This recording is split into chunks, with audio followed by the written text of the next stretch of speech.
Hoy en día es posible manipular átomos individuales utilizando tecnologías avanzadas como el microscopio de efecto túnel, pero esto no siempre fue así y la estructura del átomo era desconocida. Científicos investigaron por siglos cómo sería la forma de lo que se consideró por mucho tiempo la unidad fundamental de la materia y al que llamaron átomo. Pero ¿a qué conclusiones llegaron? ¿Qué teorías desarrollaron para comprender la estructura atómica? Te lo platico. El modelo de Dalton fue creado por John Dalton en el año de 1803. En este, Dalton imaginó los átomos como pequeñas esferas sólidas indivisibles e indestructibles, donde cada elemento tenía átomos con propiedades idénticas y se combinaban en proporciones simples para formar compuestos. Una de las ventajas de este modelo es que explicaba las leyes de la química como la ley de la conservación de la masa y la de proporciones definidas.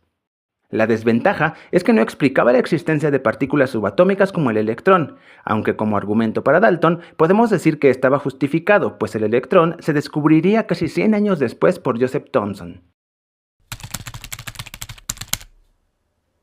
El modelo de Thomson fue creado por Joseph Thomson en el año de 1897. En este, Thomson veía al átomo como una esfera de carga positiva con electrones incrustados alrededor de él, como pasas en un pudín.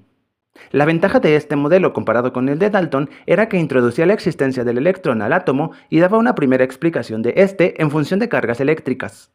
La desventaja, por otro lado, era que no explicaba por qué partículas alfa emitidas desde una fuente no se desviaban cuando se les hacía pasar por una delgada lámina de oro. Esto sugería que el átomo tenía un núcleo, cosa que explicaría Rutherford años más tarde. El modelo de Rutherford fue creado por Ernest Rutherford en el año de 1911. En este, Rutherford ve al átomo como una esfera con un núcleo central denso y positivo, donde los electrones giran a su alrededor siguiendo trayectorias circulares en un espacio mayormente vacío.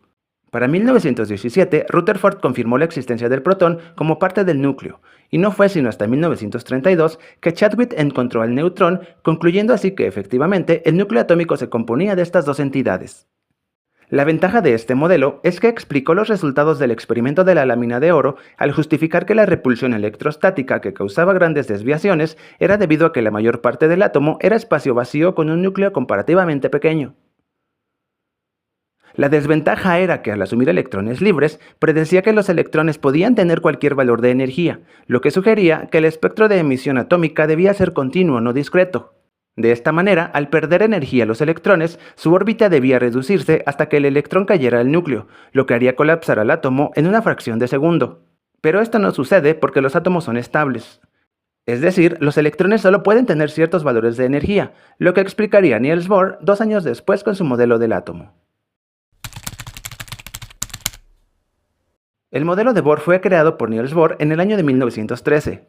En este, Bohr ve a los átomos como esferas con un núcleo definido, donde los electrones giran en órbitas circulares fijas alrededor de él y sin perder energía. El mecanismo de absorción o emisión de energía está cuantizado y se refleja mediante la transición del electrón hacia distintas órbitas. La ventaja de este modelo es que explica cómo es que se distribuye la energía en los electrones a través de valores cuantizados, lo que le da estabilidad al átomo que no tenía con el modelo de Rutherford.